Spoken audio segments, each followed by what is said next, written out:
রে মুসলমান, যদি আমার সামনে আমার বিবি 24 ঘন্টা ঘোরাফেরা করছে, আমাকে খেতে দেয়, আমার পাঞ্জরে থাকে, আমার সাথে গল্প করে, তার ব্যাপারে যদি আমি সঠিক খবর না দিতে পারি, তাহলে আমার নবী তো কিছুক্ষণের জন্য গেছিলেন, ওরে আল্লাহ এত বড় প্রশ্ন করে দিলেন, হে মুহাম্মদ তুমি যখন বাইতুল মুকাদ্দাস গেছিলে, তাহলে বাইতুল মুকাদ্দাসটা কেমন, তার জানালাটা কেমন, তার দরজাটা কেমন, খিড়কিটা কেমন, তুমি একটু তার সিফাত বয়ান করে দাও। আমার নবী মনে মনে বলছেন, আল্লাহ আমি তো গিয়েছি, কিন্তু এই ধরনের আমি নজর করে দেখিনি, আল্লাহ মনে হয় আজকে আমি অপমান হয়ে যাব, এই খবরটা তো আমি দিতে পারবো না।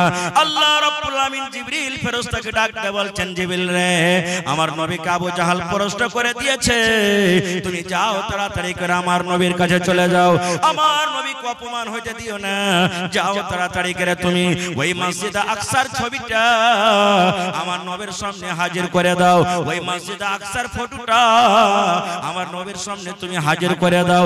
আবু জাহাল প্রশ্ন করবে আর আমার নবী দেখে দেখে উত্তর দিবেন, নারে তাকবীর, দেখে দেখে উত্তর দিবেন। এটা বিশ্বাস হয় না নাকি? এরকম কি হইতে পারে? আপনাকে উদাহরণ দিয়ে বোঝাচ্ছি দুনিয়াতে। বলেন এখানে কত লোক আছেন যার বেটা দিল্লিতে কাম করে, আছে না নাই? কত ভাই আছেন সৌদি আরবে আছেন, কত ভাই আছেন কেরালে আছে, কত ভাই দুবাই কাতারে আছেন। এবার বলেন বন্ধুরে, আপনার কাছে একটা মোবাইল আছে, আপনার বেটার কাছে একটা মোবাইল আছে, এবার ভিডিও কলিং এ কথা হয় কি হয় না? বলেন জোরে বলেন, কথা হয় কি হয় না? জোরে বলেন, কথা হয়। আপনার মোবাইলে তার নাই, এই তার থেকে ওই মোবাইল থেকে ওই মোবাইলে তার জোড়ানো নাই, এটা তো মানুষ করেছেন, এটা হলো মানুষের বুদ্ধি, এটা হলো মানুষের জ্ঞান। এই মুসলমান, মানুষের বুদ্ধি মানুষের জ্ঞান এটা আল্লাহ রাব্বুল আমিনের দেওয়া। যদি বিনা তারে এত দূর থেকে এক মানুষ আর এক মানুষকে দেখতে পায়, তবে আল্লাহ রাব্বুল আমিন 1400-1450 বছর আগে, তাহলে আল্লাহ রাব্বুল আমিন কেন নবীর সামনে কাবা শরীফকে দেখাইতে পারবেন, নবীর সামনে কেন বাইতুল মুকাদ্দাসকে দেখাইতে পারবেন না? পারবেন না? পারবেন না? জোরে বলেন, পারবেন না? পারবেন না? আরেকটু বলে দিই, বলবেন হাজি মাওলানা এটা তো ঠিক বুঝাইলাম, এটা যে মোবাইলে দেখতে পাচ্ছি, তো তখন এটা আল্লাহর পাওয়ার ছিলেন, আল্লাহ তাআলা করতে পারবেন বা করেছেন, কিন্তু এক রাইতে এখান থেকে বাইতুল মুকাদ্দাস মোটামুটি মাস 2 মাসের রাস্তা, আর ওইখান থেকে ফের আসমানের উপরে যাওয়া আর জান্নাত জাহান্নাম দেখে এক খিরাইতে আসা, এটা ফের কেমন হয়ে গেল? এটা বোঝা আমাদের জন্য সহজ।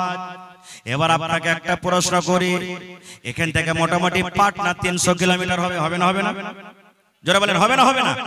মোটামুটি 300 কিলোমিটার। যদি আপনি যদি বসে যান মোটামুটি 8 ঘন্টার রাস্তা, 8 ঘন্টা আপনাকে ছড়ে থাকতে হবে। ট্রেনে যদি যান তাও 7-8 ঘন্টার রাস্তা।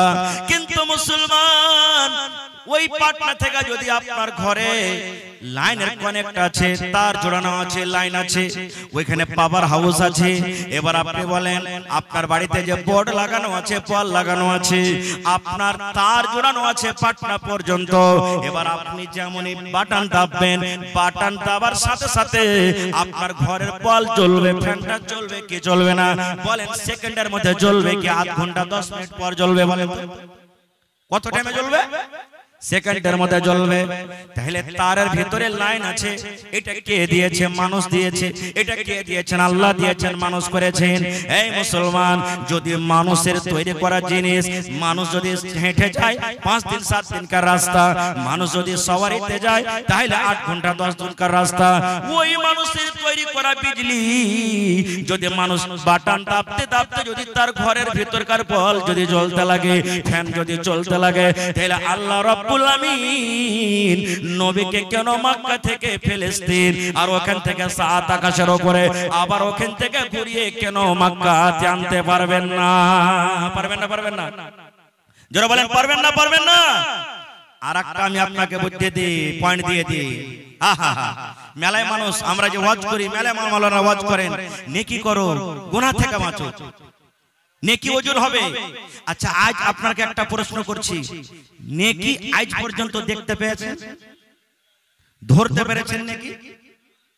কয়েন কেউ নেকি ধরেছেন? আজ তক মাছ মারতে যাবেন, মাছকে ধরে নেবেন, লোকরি ধরে নেবেন, গাছ ধরে নেবেন, এই মার্কারি মোবাইল আছে ধরে নেবেন, নেকি ধরতে পেরেছেন আজ পর্যন্ত? গুনাহ ধরতে পেরেছেন? কইবেন হাজি মাওলানা তো গুনাহ ধরতে পারি না, নেকিও ধরতে পারি না, তো ফির ওজন কেন করে হবে? প্রশ্ন জাগছে না জাগছে না? জোরে বলেন জাগে না জাগে না? সুবহানাল্লাহ। এটা কার দেন? এটা হলো আল্লাহর হুকুম, এর মানে হলো ঈমান। তাহলে আল্লাহ রাব্বুল আলামিন এটা বোঝার জন্য খুব সহজ রাস্তা দুনিয়াতে আমাদেরকে দিয়েছেন। বলবেন মাওলানা কি? আপনারা বলেন তো, আমাদের মধ্যে যত লোক এখানে আছে ছোট বড় নর নারী জ্বর হয় কি হয় না?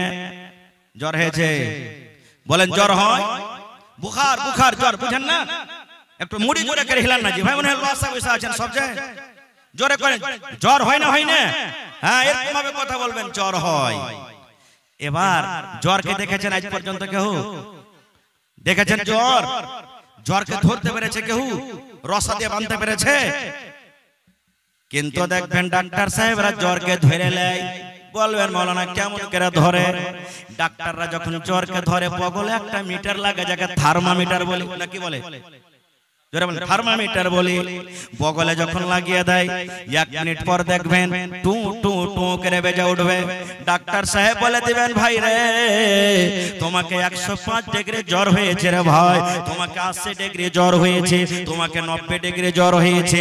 এই মুসলমান আমার বলার উদ্দেশ্য বন্ধ রে, যদি একটা না দেখা জিনিসকে আমরা মুসলমান, আমরা মানুষ যদি নাপতে পারে, জ্বরকে যদি নাপতে পারে, বাতাসকে যদি নাপতে পারে, গরমকে যদি নাপতে পারি, না দেখা জিনিসকে, তবে আল্লাহ রাব্বুল আলামিন কিয়ামতের দিন কেন নেকি এবং গুনাহ যে আমরা দেখতে পাই না, এই না দেখা জিনিসকে আল্লাহ কেন নাপ করতে পারবেন না? না পারবে না? যারা বলেন পারবেন না পারবেন না? হ্যাঁ, তাহলে জান্নাত পেতে গেলে প্রথম গুণ, প্রথম সিফাত আমার আপনার মধ্যে হওয়া দরকার যে আল্লাহ এবং আল্লাহর রাসূলের প্রতি ঈমান আনতে হবে। 2 নম্বর সিফাত, জান্নাত আর কার জন্য? জান্নাত কোন মানুষের জন্য আল্লাহ রেডি করেছেন? আহা, আপনারা বলেন যখন বড় মানুষ মরছে তখন আমাদের দিলে অত আঘাত করে না যতক্ষণ বাচ্চা ছেলে মরছে, নাকি? মা মরে গেল, বাপ মরে গেল, দাদু মরে গেল, দাদি মরে গেল, অত মানুষ শোক করে না, অত কান্নাকাটি করে না। যখন ছেলে পেলে মরছে, 5 বছর 7 বছর কার বছর 2 বছর কার 1 বছর কার ছেলে পেলে মরছে। আপনি রাস্তাতে হেঁটে যাচ্ছেন, একটা জোয়ান ছেলে যদি গাড়িলে পড়ে যায়, হাঁটতে হাঁটতে পড়ে যায়, মানুষ ওকে দেখে হাসবে। আর একটা বাচ্চা ছেলে যদি দৌড়াইতে দৌড়াইতে পড়ে যায়, কি বলবেন?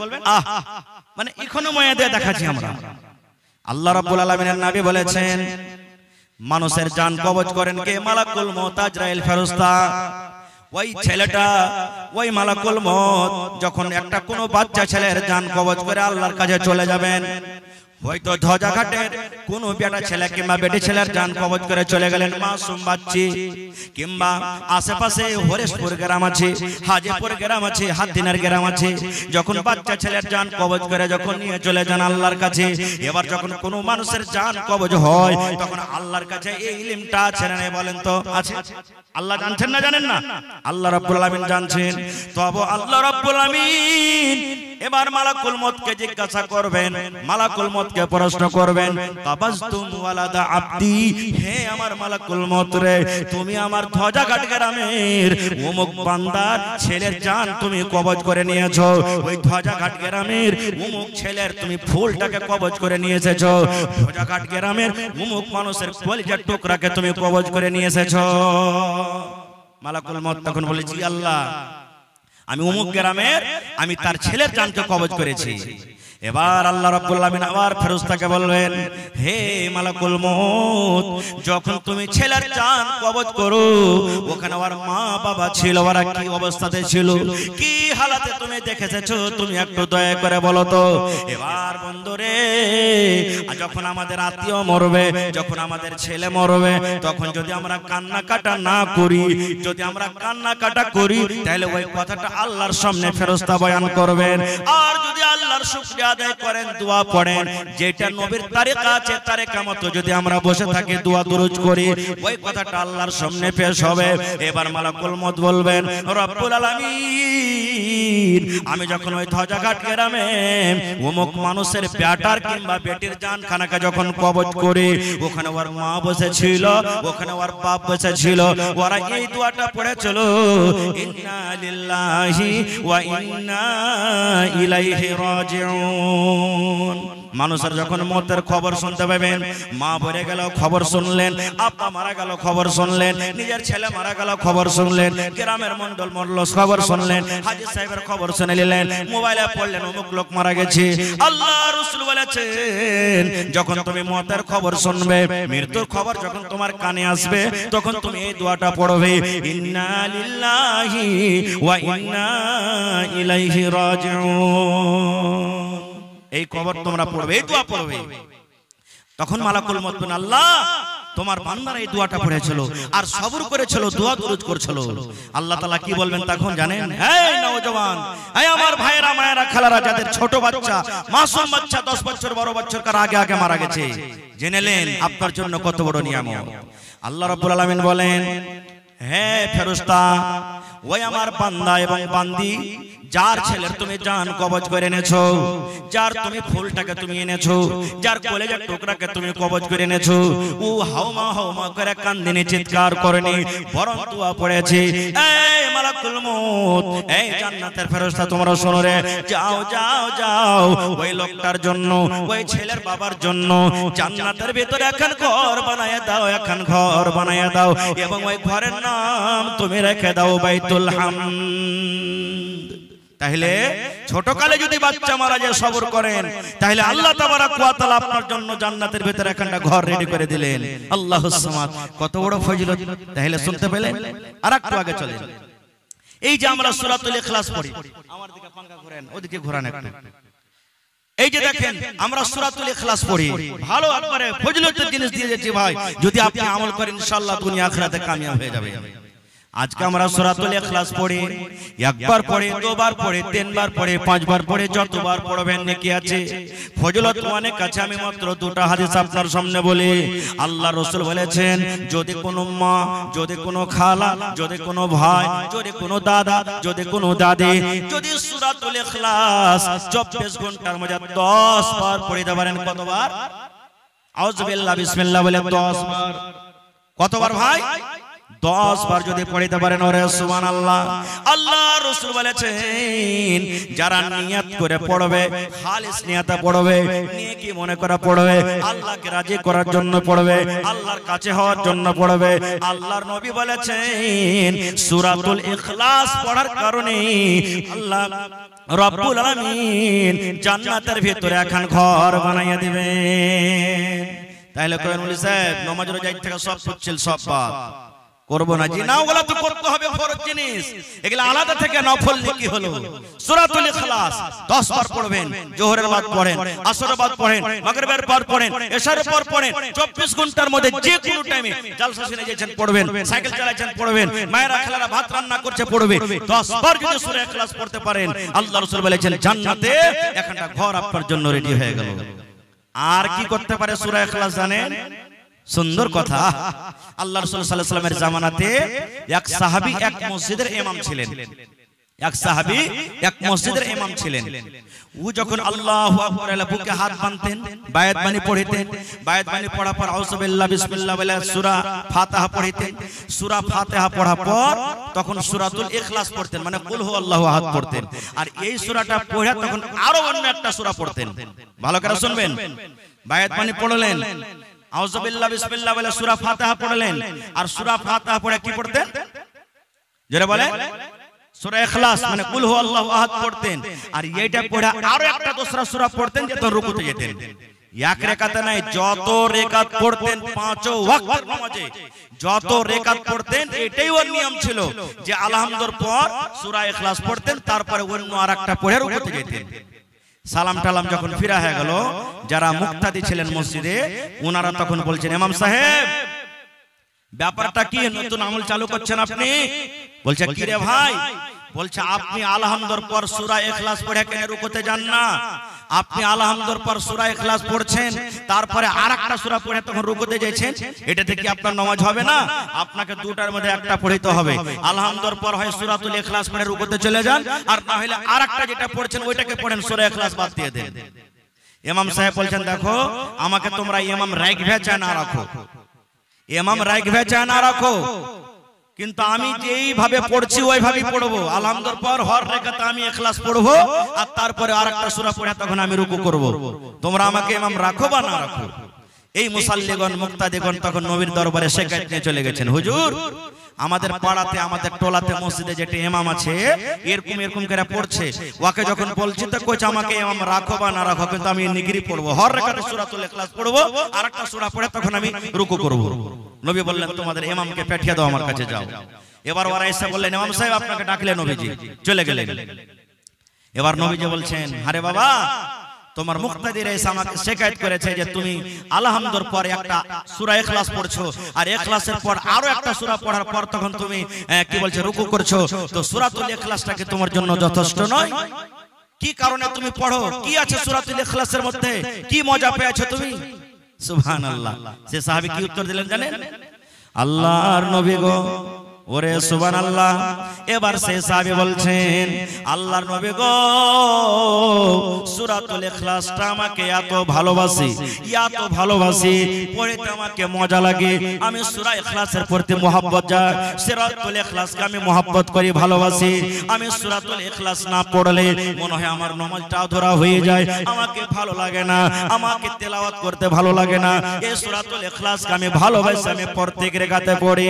এবার নবী কে বলছেন এরে আমার সাহাবী শুনো, সূরাতুল ইখলাসকে যখন তুমি ভালোবাসো, সূরাতুল ইখলাসকে যখন তুমি প্যার করো, সূরাতুল ইখলাসকে নামাজে পড়িতে ভালোবাসো, এই ভালোবাসার কারণে আল্লাহ রাব্বুল আমিন তোমাকে জান্নাত দান করবে।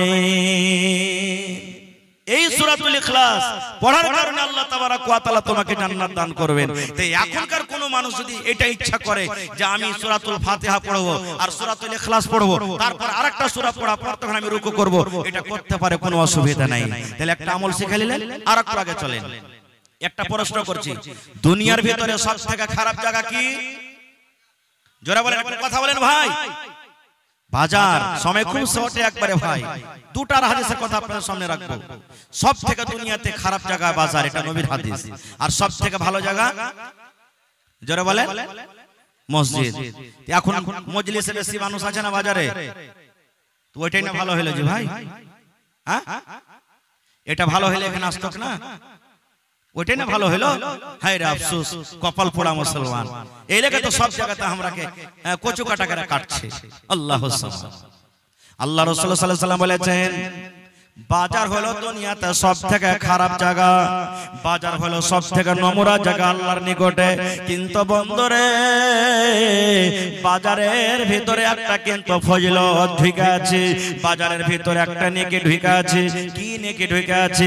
আপনি বাজার চলে গেলেন তরকারি কিনতে, আপনি চক চলে গেলেন বাজার চলে গেলেন মাছ কিনতে, আপনি বাজার চলে গেলেন কুটুমের জন্য কাপড় কিনতে, বাজার চলে গেলেন চা কিনতে। দয়ার নবী বলেছেন উম্মত বাজার ঢোকার আগে আগে, বাজার সন্ধ্যার আগে আগে একটা দোয়া আছে রে উম্মত, ওই দোয়াটা যদি তুমি পড়িতে পারো তোমার জন্য 4 প্রকারের লাভ আছে। বাজার যখন আপনি ঢুকবেন, শ্যামাপুর বাজার চলে যাবেন, পলাশী বাজার চলে যাবেন, ধ্বজাঘাট চলে যাবেন, কাঠিয়ার বাজার চলে যাবেন, হরদা মার্কেট চলে যাবেন, গেড়াবাড়ি চলে যাবেন, দুনিয়ার যে কোনো মার্কেট বাজার বন্ধুরে আপনি যখন ঢুকবেন, নবী বলেছেন উম্মত ঢোকার আগে আগে যদি তুমি দোয়াটাকে পড়ে নাও, ঢোকার আগে আগে তুমি ওই কালেমা পড়তে পারো, তাহলে 4 প্রকারের আল্লাহ রাব্বুল আলামিন ফজিলত রেখেছেন। 1 নম্বর নবী বলেছেন দোয়া পড়ে যদি বাজার ঢোকেন, আপনার জীবনের যত সাগেরা গুনাহ, যত ছোট ছোট গুনাহ আছে 10 লক্ষ গুনাহ আল্লাহ রাব্বুল আলামিন maaf করে দিবেন। পড়েন সুবহানাল্লাহ। কত গুনাহ? 10 লক্ষ গুনাহ maaf হয়ে যাবে আল্লাহ রাব্বুল আলামিন। 2 নম্বরে রাসূল বলেছেন 10 লক্ষ নেকি আপনার রেজিস্টারে তোলানো হবে। 3 নম্বর ফজিলত হলো ওরে আল্লাহ 10 লক্ষ দরজা মারতাবা আপনার জন্য আল্লাহ বুলন্দ করে দিবেন। এবং 4 নম্বর ফজিলত নবী বলেছেন আপনার জন্য জান্নাতের ভিতরে এখন ঘর বানিয়ে দিবেন। ওরে আল্লাহ, একটা দোয়া আর বাজারে সান্ধাইতে গেলে ওই দোয়াটা যদি পড়েন 10 লক্ষ নেকি, 10 লক্ষ গুনাহ maaf এবং 10 লক্ষ দরজা আল্লাহ উঁচা করে দিবেন এবং জান্নাতের ভিতরে একটা ঘর বানিয়ে দিবেন। রাস্তাতে হেঁটে গিয়ে পড়ে গেল, গাড়িতে পড়ে গেল, সাইকেলে পড়ে গেল, মাথাতে বোঝা আছে, উঠাতে পারে না, আপনি নেকি মনে করে একটু ওকে উঠিয়ে দিলেন, সাহায্য করে দিলেন, এটা হলো কি একটা সাদকা। সুবহানাল্লাহ মুখ দিয়ে একবার পড়ে দিলেন, আলহামদুলিল্লাহ পড়ে দিলেন, লা ইলাহা ইল্লা আনতা সুবহানাকা ইন্নী কুনতু মিনাজ জালিমিন, আল্লাহু আকবার পড়ে দিলেন, আস্তাগফিরুল্লাহ পড়ে দিলেন, এই যে আপনি পড়ে দিলেন, এটা হলো কি একটা সাদকা। এই করতে করতে করতে নবীজি শেষের বেলা থেকে বলছেন জানেন, তোমার বিবির সাথে মিলন করাটা হলো কি সাদকা। সুবহানাল্লাহ। নবী কি বললেন? তোমার হালাল স্ত্রীর সাথে সহবাস করা, মিলন করাটা হলো কি সাদকা, নাকি শেখ? সুবহানাল্লাহ। আল্লাহর রাসূলের সহিহ হাদিস। একজন সাহাবী বলছেন, হুজুর এটা কেমন কথা বলছেন? স্ত্রীর সাথে মিলন করাটা হলো নেকি, এটা হলো সাদকা, এটা কেমন কথা? হ্যাঁ, এটা ফের কেমন কথা? বিবির সাথে মিলন করলাম না করলাম, কিন্তু বিবির সাথে মিলন করে নেকিও পাওয়া যাবে, এটা ফের কেমন কথা? আল্লাহ রাসূল সাল্লাল্লাহু আলাইহি ওয়াসাল্লাম কি বললেন জানেন? রে আমার সাহাবীরা, তোমার হালাল স্ত্রীর সাথে তুমি মিলন করবে, তো তুমি বলছো এটাও কি নেকি? তাহলে একটা কথা বলো তো, তোমার স্ত্রীর কাছে বাদ দিয়ে ওই কাজটা তুমি ওয়াপার বেটি ছেলের সাথে তুমি পুরা করো, ওয়াপার নারীর কাছে যদি তুমি পূর্ণ করো, তাহলে ওইটার নাম জেনা হবে কি হবে না? বলছে জি। তো যখন জেনা হলো তখন তোমার পরে শরীয়তের হদ কায়েম হবে না হবে না? তোমার গুনাহ হলো না হলো না? বলছে জি। তো বলছে যখন তুমি ওয়াপার বেটি ছেলের সাথে তুমি করতে যাবে কাজটা, তোমার গুনাহ হবে, পাপ হবে, আর তো ওই কাজটা যখন তোমার বিবির সাথে করবে তো তুমি কেন নেকি পাবে না? সুবহানাল্লাহ। দেখেন ভাই, তাহলে কখন যে কোন কামে আল্লাহ রাজি হয়ে যাবেন আল্লাহ ছাড়া কেউ জানে না। খারিজা হোক, আজকে আমি আপনাদের সামনে কোরআনের একটা সূরা তেলাওয়াত করেছি। ওদিকে ঘুরিয়ে দেন তো ভাই, আমার দিক থেকে একটা সূরা তেলাওয়াত করেছি আমি খুতবার পর। সূরাটার নাম বলেন তো আপনারা? কোন সূরা পড়েছি? এর মানে আপনারা বসে আছেন এখানে, কিন্তু দিল্লি পাঞ্জাবে মাথা ঘুরছে। হায় আল্লাহ, জি, সূরাতুল ইখলাস। কোন সূরা? এটা তো সবাই জানছে জি ভাই, জানে না? মুসলমান কিছু শিখুক বা না শিখুক, কিন্তু দুটো সূরা শিখবে, একটা সূরাতুল ফাতিহা, একটা সূরাতুল ইখলাস। কেউ নেকি মনে করার লাগে, কেউ নামাজের লাগে, আর কেউ বিয়ে করার লাগে। জি, যখন ছেলে বড় হয়ে যায়, পড়ালেখা করেনি, দাদু বলবে, নানি বলবে, দাদি বলবে, আরে লিস্টি লাগা, কাল বাদ তোকে পরশু দেখতে আসবে না মরা, তখন তোকে জিজ্ঞাসা করবে দুটো সূরা গালা পড়ো, তখন কি কইবে? তো টাইনে পাঞ্জা, হাত কাটা, লোক কাটা, পা কাটা, কি করে দুটা সূরা আমরা শিখি। কত ছেলেকে দেখতে যাওয়া গেছে, ওকে জিজ্ঞাসা করা হয়েছে, ভাই সূরাতুল ফাতিহা পড়ো তো। সূরাতুল ফাতিহা পড়তে পড়তে কতদূর যাবে? গায়রিল মাগযুবি আলাইহিম ওয়ালাদ-দাল্লিন, এতখানি না? এর থেকে বেশি আছে? জোরে বলেন, এর থেকে বেশি না এতখানি আছে? এতখানি আছে। কিন্তু কত ছেলেকে দেখবেন পড়িতে পড়িতে পড়িতে ও সূরা ইখলাস পড়ে শেষ করে দিয়েছে, মানে অতখানি সূরাতুল ফাতিহা। ও বুঝে না, জানে না যে কতখানি সূরাতুল ফাতিহা আর কতখানি সূরা ইখলাস। এরকম তো আমরা আছি ভাই। খৈর যা হোক, আমি সূরাতুল ইখলাস আপনাদের সামনে তেলাওয়াত করেছি। এই সূরাটার মানে কি, সূরাটার অর্থ কি, সূরাটাতে আল্লাহ তাআলা কি বলতে চাইছেন আমরা কত মানুষ জানি না। যারা পড়ালেখা মানুষ তারা জানে, কিন্তু বেশিরভাগ ছোট বড় নর নারী সবাই আমরা জানি এই সূরাটা আমাদের মুখস্থ আছে, আছে কি নেই? আজকে আমি খুব শর্টে আপনাদের সামনে কথা বলবো ভাই আমার। আজকে আমার বিষয় হবে জান্নাত কার জন্য। জান্নাত, জান্নাত, কথা বলেন জান্নাত। এতক্ষণ বাঙালির মানুষ যদি হয়তো মনে হয় বাঘের মতন লাফিয়ে পড়তো জি। হ্যাঁ, বিহারের মানুষ একরকম, বাঙালির মানুষ একরকম, বাংলাদেশের মানুষ একরকম। হ্যাঁ, বাংলাদেশে যাবেন দেখবেন যতটি বক্তা কইবে অতটি দর্শক সামিন বলবেন। হ্যাঁ, সুবহানাল্লাহ। তো আজকে আমার বিষয় হবে জান্নাত কার জন্য। আমরা জান্নাতের জন্য এসেছি। জান্নাতের আশা বুকে আছে না নেই? জোরে বলেন। আল্লাহর কাছে দোয়া করেন, হে আল্লাহ, জীবনে কি করেছি কি করছি না করছি আল্লাহ তুমি জানছো, কিন্তু আল্লাহ তুমি জান্নাতুল ফিরদৌসে জায়গা দাও। পড়েন আল্লাহুম্মা আমিন, পড়েন আল্লাহুম্মা আমিন। হায় রে আল্লাহ, এটা পড়বেন না আমিন মানে আল্লাহ তুমি কবুল করো, এর মানে জান্নাত লওয়ার কাহির মন নাই। ভাই আমার, জান্নাত কাকে বলে, জাহান্নাম কাকে বলে, আল্লাহ যদি হায়াত রাখেন এই বিষয় নিয়ে আবার কোনোদিন আলোচনা করব। তবে জান্নাতে আল্লাহ ফাওতা দিবেন, তাহলে মজা লাগবে শুনতে, ভালো লাগবে শুনতে।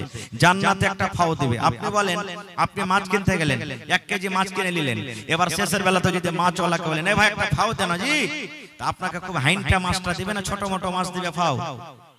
কথা বলেন, কোন মাছ দিবে জি ভাই? ছোট, ওই মরা মরা ধরা গলা দিবে নাকি? বাগন কিনতে গেলেন, বাগন কিনলেন 5 কিলো, একটা ফাও দেনা জি ভাই তুমি একবারে সোনা লাপা করে লাভছো, আচ্ছা লেও ভাই, তা আপনাকে 8 কিলো ওজনের হাইনটা বাগনটা দিবেন না ছোট পোকা লাগালা দিবে? জোরে বলেন, ছোট গলা দিবে। কিন্তু আল্লাহ যে যেটা জান্নাতে ফাও দিবে, সে ফাওটা কেমন হবে জানেন? সুবহানাল্লাহ। আল্লাহ রাসূল সাল্লাল্লাহু আলাইহি ওয়াসাল্লাম বলেছেন, একটা লোক জান্নাতে সোনার চেয়ার সোনার কুরসিতে বসে থাকবেন, জান্নাতে সোনার কুরসিতে বসে থাকবেন। দুনিয়াতে মহিলার জন্য সোনা যায়, মহিলারা সোনার আংটি পরতে পাবে, মহিলারা সোনার কানের দিতে পাবে, মহিলারা সোনার নাকের দিতে পাবে, মহিলারা সোনার গলার দিতে পাবে, মহিলারা সোনার পায়ে দিতে পাবে, সব যায় যাদের জন্য। কিন্তু পুরুষের জন্য, পুরুষের জন্য জায়েজ নয়। কোন পুরুষ আংটি দিতে পাবে না সোনার হাতে, সোনার গলাতে হার দিতে পাবে না, কো সোনার বালি দিতে পাবে না, কো বালা দিতে পাবে না। পুরুষের জন্য আল্লাহ সোনাকে হারাম করে দিয়েছেন। তো আল্লাহ তাবারাক ওয়া তাআলা জান্নাতের ভিতরে সব হালাল করে দিবেন। জান্নাতের ভিতরে জান্নাতি একটা লোক সোনার চেয়ার সোনার কুরসিতে বসে থাকবেন। আজকে আমি বসে আছি, এটা প্লাস্টিকের কুরসি, লকড়ির কুরসি, কিন্তু জান্নাতের কুরসি কিসের হবে? জোরে বলেন, সোনার কুরসি বসে থাকবেন।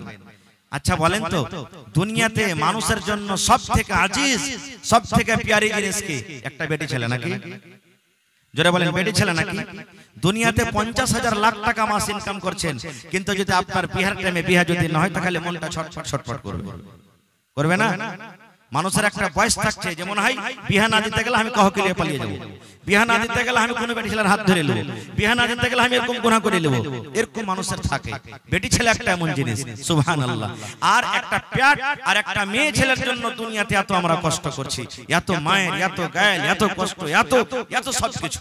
প্যাট যদি না থাকতো, মহিলা যদি না থাকতো, তো মনে হয় দুনিয়াতে আমাদের কোনো থাকার মনে হয় আহমিয়তই ছিল না, মনে হয় এরকম আমরা মনে করি। সুবহানাল্লাহ। তা আল্লাহ রাসূল সাল্লাল্লাহু আলাইহি ওয়াসাল্লাম বলেছেন, একটা জান্নাতি লোক জান্নাতে বসে থাকবেন, সোনার চরে সোনার কুরসিতে বসে আছেন, আর পিছন থেকে একটা মহিলা, একটা বেটি ছেলে আয়েশা ওর ঘাড়খানে এরকম ভাবে ইশারা করবে। ই তখন এনে করে দেখবে ওর দিকে, ওকে দেখে এত সুন্দর লাগবে, দেখার পর তখন জিজ্ঞাসা করবে, মান আনতে, তুমি কে গো? ওই জান্নাতি বেটি ছেলেকে বলবে, মান আনতে, তুমি কে? বেটি ছেলেটা তখন কি বলবেন জানেন? আমি হলাম ফাও। কি বলবেন? আমি হলাম, জোরে বলেন, আমি হলাম ফাও। এবার রাসূল তার ব্যাপারে কি বলেছেন ফাওয়ের ব্যাপারে জানেন? রে আমার উম্মত, জান্নাতি মেয়ে ছেলে, ওই জান্নাতি ফাও কেমন হবে নবী বলেছেন, আল্লাহ রাব্বুল আলামিন এত সৌন্দর্য তাকে দান করেছেন, আল্লাহ রাব্বুল আলামিন এত তাকে সুন্দর করেছেন। আমরা দেখি যখন রাতের পর সকাল বেলাতে সূর্য উঠে যায়, রাতের পর যখন ভোর বেলাতে চিকাশটা উঠে যায়, সমস্ত অন্ধকার দূর হয়ে যায়, হয় কি হয় না? আল্লাহর নবী বলেছেন, আল্লাহ তাবারাক ওয়া তাআলা ওই মহিলাকে, ওই নারীকে এত সুন্দর করেছেন, এত সুন্দর করেছেন। দুনিয়াতে যদি একবার নজর করে দেয়, দুনিয়াতে যদি একবার তাকায়া যায়, ওরে সুবহানাল্লাহ, এই যে আমরা সূর্যর আমরা রোশনি দেখি, সূর্যর আমরা আলো দেখি, দয়ার নবী বলেছেন ওই জান্নাতি মহিলার আগা দিকে এই দুনিয়ার সূর্যর রোশনি কিন্তু ফিকা হয়ে যাবে। শুধু তা নয় রে বন্ধু, তা নয়, আজকে আমরা বিবিকে, আজকে আমরা বউকে, আজকে আমরা বেটিকে মাথাতে চুল বাঁধন দিয়ে সুন্দর সুন্দর একটা ফুল কিনে দিই। ফুলটা কত দামের হয়? কোনো ভাই 5 টাকাতে ফুলটা নিয়ে আসে, কোনো ভাই 50 টাকাতে নিয়ে আসে, কোনো ভাই 100 টাকাতে নিয়ে আসে। আল্লাহ রাব্বুল আমিন যাকে যেমন টাকা দিয়েছেন, হাইসিয়াত দিয়েছেন, হাইসিয়াত মোতাবেক আমরা ফুল কিনে নিয়ে আসি। কিন্তু দয়ার নবী বলেছেন, হে আমার উম্মত, ওই জান্নাতি মেয়ে ছেলেকে আল্লাহ রাব্বুল আমিন যেটা ফুল দান করবেন খোপাতে, যেটা ফুল দান করবেন, মাথার যেটা চুল বাঁধনি হবে, ওইটা কত দামি হবে, কত দামি হবে, সুবহানাল্লাহ। আল্লাহর নবী বলেছেন, দুনিয়াতে যত সোনা আছে, যত চাঁদি আছে, যত দামি দামি জিনিস আছে, জমিন জায়গা নহর নদী নালা যত আছে, সবকে তুমি যদি বিক্রি করে দাও, আর বিক্রি করার পর ওই জান্নাতি মেয়ে ছেলের মাথার ফুলটা যদি তুমি বলো আমি কিনে নেব, কিনে নেব, আল্লাহর নবী বলেছেন, উম্মত, সমস্ত জিনিস বিক্রি করার পর ওই তুমি ওই জান্নাতি মেয়ে ছেলের মাথার ফুলটা তুমি খরিদ করতে পারবে না। নারে তাকবীর, সুবহানাল্লাহ। এত আল্লাহ তাবারক ওয়া তাআলা জান্নাতে নিয়ামত দান করেছে, কিন্তু আমরা মুসলমান শুধু আশা রাখছি জান্নাত যাব বা জান্নাত লিব, কিন্তু জান্নাত যাওয়ার রাস্তা কি আমরা এটা জানতে চাই না, আর জানার মতন দরকারও মনে করি না। ভাই আমার, জান্নাত পাবে কারা? এরকম সুন্দর জান্নাত আল্লাহ কার জন্য তৈরি করে রেখেছেন? দুই চারটা হাদিস আপনাদের সামনে বলবো। আল্লাহ রাসূল সাল্লাল্লাহু আলাইহি ওয়াসাল্লাম বলেছেন, যারা জান্নাতের ভিতরে যাবে ওদের মধ্যে এক নম্বর গুণ, এক নম্বর পয়েন্ট হলো যারা আল্লাহ এবং আল্লাহ রাসূলের প্রতি ঈমান রেখেছে। আমরা আল্লাহর প্রতি ঈমান রেখেছি ভাই? আমাদের ঈমান আল্লাহর প্রতি আছে? আচ্ছা, আপনারা একটু পট করে এক সেকেন্ডে বলেন তো, আল্লাহর মার নাম কেউ বলতে পারবেন সামনে থেকে? কেউ বলতে পারবেন না? আল্লাহর মার নাম জানেন না কেউ? আল্লাহর আব্বার নাম, আল্লাহর দাদু দাদির নাম কেউ যে চালা করে না জি ভাই? সুবহানাল্লাহ। ভাইরে, আল্লাহর প্রতি ঈমান রাখার মানে হলো আল্লাহর মা নাই, আল্লাহর আব্বা নাই, আল্লাহর দাদা নাই, আল্লাহর দাদি নাই, আল্লাহর বিবি নাই, আল্লাহর বাচ্চা নাই, আল্লাহর বংশ নাই। ওরে সুবহানাল্লাহ। আল্লাহ তাআলা কোরআনে বলেন, হে দুনিয়ার মানুষ তোমরা শুনে নাও।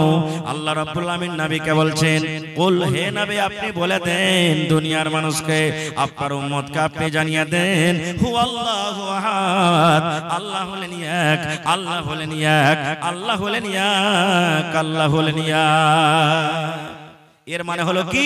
আল্লাহর প্রতি ঈমান আনা। এবং শুধু অন্তর থেকে আল্লাহকে এক বলে বিশ্বাস করছি তা নয়, আল্লাহ তাবারক ওয়া তাআলার যত বিধান, যত আহকাম দুনিয়াতে আল্লাহ মানুষকে দিয়েছেন সমস্তকে মেনে তার প্রতি আমল করার নাম হলো কি আল্লাহকে এক বলে বিশ্বাস করা এবং নবীকে নবী বলে বিশ্বাস করা। কেমন করে বিশ্বাস করতে হবে নবীকে? আমি একবারে ছোট্ট একটা উদাহরণ দিই। আল্লাহ রাসূল সাল্লাল্লাহু আলাইহি সাল্লাম যেই রাতে নবীকে আল্লাহ নামাজ দিয়েছেন, যে রাতে নবীর পরে আল্লাহ নামাজকে ফরজ করেছেন, সামনে থেকে একটা লোক বলেন তো কেউ, সেই রাতটার নাম কি? হায় আল্লাহ, যেই রাতে আল্লাহ নামাজ দিয়েছেন, যেই 5 ওয়াক্তের আজকে আমরা নামাজ পড়ছি, যেই রাতটাতে নামাজ ফরজ করা হয়েছে, নবীকে আল্লাহ গিফট দিয়েছেন, সেই রাতের নাম কি? জি, এত দেখো কইছে লাইলাতুল কদর। আর কহেন কেউ? চট করে বলেন ভাই। বলতে পারবো না। এখানে যদি খালি কয়ে দিয়ে বিরাট কোহলি অমুক সালে ফালা যাচ্ছে যে কয়টা ছক্কা মেরে চলে, জি পট করে কয়ে দেবে। উমুক ফিল্মে কয়টা গান আছে, জি পট করে কয়ে দেবে।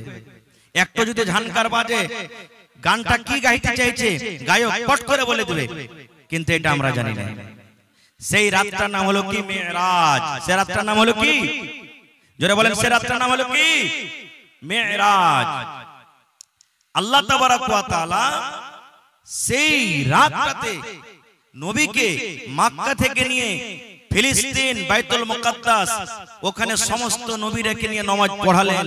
ওখান থেকে 7 আকাশের উপরে চলে গেলেন, আর জান্নাত দেখলেন, জাহান্নাম দেখলেন। 50 ওয়াক্তের নামাজ কমতে কমতে কমতে 5 ওয়াক্তের হলো। আমি ঘটনার দিকে যাব না। এবার এতখানি একই রাতে সবকিছু করার পর মক্কাতে এসে হাজির হয়ে গেলেন কে? নবী মুহাম্মদ। যারা বলেন মুহাম্মদ সাল্লাল্লাহু আলাইহি সাল্লাম। ঘটনার দিকে যাব না, একই রাতে কোথায় গেলেন? মক্কা থেকে ফিলিস্তিন। ওখান থেকে 7 আকাশের উপরে সিদরাতুল মুনতাহার আগে জান্নাত গেলেন, জাহান্নাম গেলেন। আল্লাহর সাথে কথাবার্তা হলো, আল্লাহ 50 ওয়াক্তের নামাজ দিলেন, মুসা নবীর সাথে দেখা হলো। এবার ওর কথা শুনে আবার ঘুরে গেলেন, আবার এলেন, ঘুরে গেলেন। এই করতে করতে 50 থেকে 45 শেষ হয়ে গেল। বাঁচলো কত? কত বাঁচলো জোরে বলেন? 5 ওয়াক্ত নামাজ বাঁচলো। এবার নিয়ে মক্কাতে হাজির আবু জাহাল, নবীজির চাচা, সব থেকে বড় দুশমন। হাঁটতে হাঁটতে মুহাম্মদের কাছে চলে গেছেন, নবীর কাছে।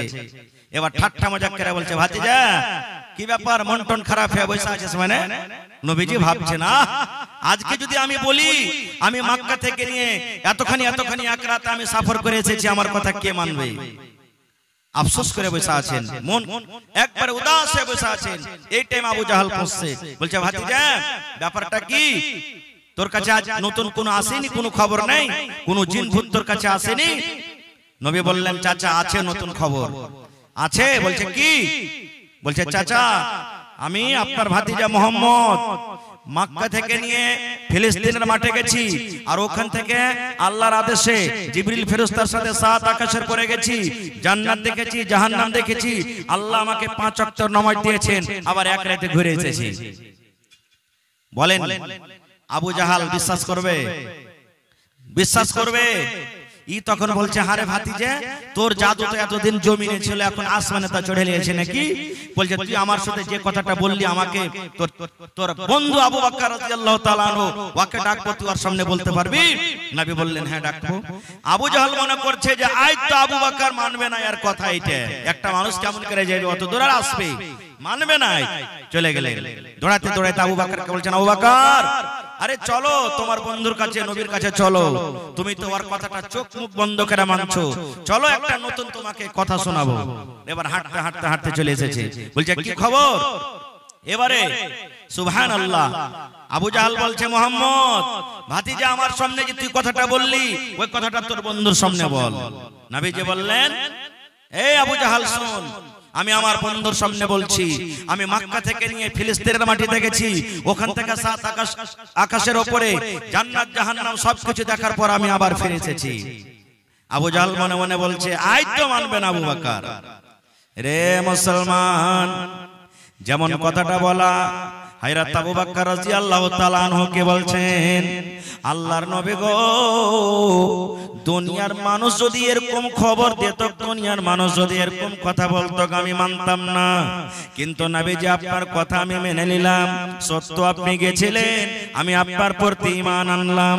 হে আবু জাহাল শুন, ইয়ার থেকে বড় বড় কথা আমি নবীর কথার উপরে বিশ্বাস করেছি।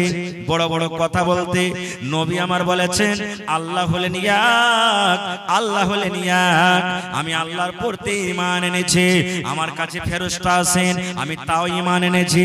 আল্লাহ রাসূল বলেছেন, জান্নাত আছে, জাহান্নাম আছে, যারা ভালো কাজ করবেন জান্নাতে যাবেন, যারা মন্দ কাজ করবেন জাহান্নামে যাবেন। হে আবু জাহাল রে, আমি জান্নাত জীবনে চোখে দেখিনি এখন পর্যন্ত, আল্লাহর জান্নাত কেমন হয়, জাহান্নাম দেখিনি চোখে, আল্লাহর জাহান্নাম কেমন হবে, কিন্তু নবী বলেছেন হবে। এই বলে আমি আবু বকর ঈমান রেখেছি। এ আবু জাহাল শুন, আমার নবী কোনোদিন মিথ্যা কথা বলতে পারে না রে, পারে না। আমার নবী যখন বলছেন, আমি মক্কা থেকে আমি ফিলিস্তিনের মাটিতে গেছি, ওখান থেকে আবার 7 আকাশের পরে গেছি, জান্নাত গেছি, জাহান্নাম গেছি, আর 5 ওয়াক্তের নামাজ নিয়ে আবার দুনিয়াতে এসেছি। হে আবু জাহাল শোন, আমার নবী সত্য বলেছেন, আমার নবী সত্য বলছেন। হ্যাঁ আমি মেনে নিলাম, মেনে নিলাম, মেনে নিলাম, মেনে নিলাম, কারণ আমার নবী মিথ্যা কথা বলতে পারে না। যেমন কথাটা বলা, ওরে সুবহানাল্লাহ, দয়ার নবী একটু মুচকি মেরে হেসে দিলেন, হাসার পর বলছেন, আবু বকর, এতদিন তোমাকে মানুষেরা আবু বকর বলে ডাকতো, এখন যখন তোমার নাম লাও হবে, তখন তোমার নামের সাথে মানুষেরা ডাকবে আবু বকর সিদ্দিক রাদিয়াল্লাহু তাআলা আনহু। সিদ্দিক টাইটেল নবীজি দিয়ে দিলেন। এবার যখন আবু জাহল অপমান হয়ে গেল, আরে আবু বকর তো ইনকার করলো না, আবু বকর নবীর কথা মেনে নিল। এবার তখন আবার আবু জাহল পয়েন্ট ঘুরিয়ে বলছে, নবী গো, হে মুহাম্মদ, তুমি একটা কথা বলো, তুমি যে বলছো আমি এক রাতে আমি বাইতুল মুকাদ্দাস দেখে এসেছি, তাহলে বলো তো বাইতুল মুকাদ্দাসে কয়টা দরজা আছে, মসজিদ আকসাতে কয়টা দরজা আছে, কয়টা জানলা আছে, দরজার ডিজাইন গালা কেমন আছে, খিড়কি গালা কেমন আছে, তুমি একটু দয়া করে বলো তো। এত সুন্দর দোয়া শিখার মন হয় না? জোরে বলেন হয়েছে না হয় না? জোরে বলেন হয়েছে না হয় না? মুড়ি হিলান না যে ভালো করে ভাই, যে এত সুন্দর দোয়া, এত ফজিলের দোয়া শুনবেন আপনারা, শুনবেন, শিখবেন, শিখাবো। কিন্তু তার আগে আমার একটা প্রশ্ন আছে, ফ্রিতে শিখাবো না কিন্তু। বলবেন টাকা নেবেন যে মাওলানা, টাকা আমি নেব না, দোয়া শিখাবো আপনাকে। এত বড় যে ফজিলতের দোয়া, 10 লক্ষ গুনাহ মাফ, 10 লক্ষ নেকি, 10 লক্ষ দরজা বুলান্দ, আর জান্নাতে একটা ঘর বানাবে।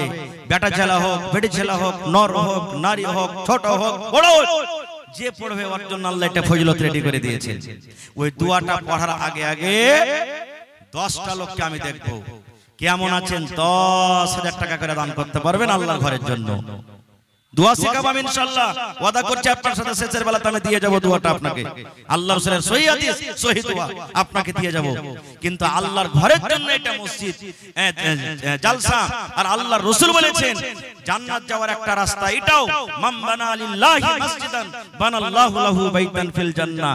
দুনিয়াতে যদি আল্লাহর জন্য একটা ঘর বানান, আল্লাহ তাবারাক ওয়া তাআলা আপনার জন্য জান্নাতে একটা ঘর বানিয়ে দেবেন। এটা একটা রাস্তা, এটা কোনো মাদ্রাসার জালসা নয়, আল্লাহর ঘরের জন্য জালসা।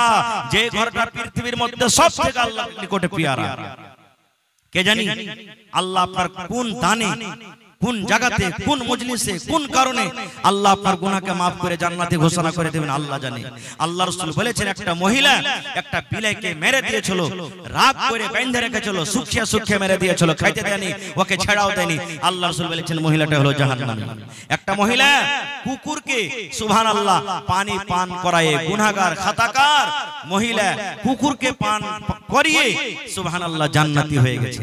তা আল্লাহ কোন আমলে কখন যে আল্লাহ কাকে বখশে দিবেন, maaf করে দিবেন, আল্লাহ ছাড়া কেউ জানে না। তো ভাইরে দেখি 10টা কলম আমি আবদার করলাম, 10,000 টাকা করে, 10টা আমি আবদার রাখলাম 5,000 টাকা করে, এবং 50 জন ভাইয়ের কাছে আমি আবদার রাখলাম 1000, 2000, 1000, 2000 করে।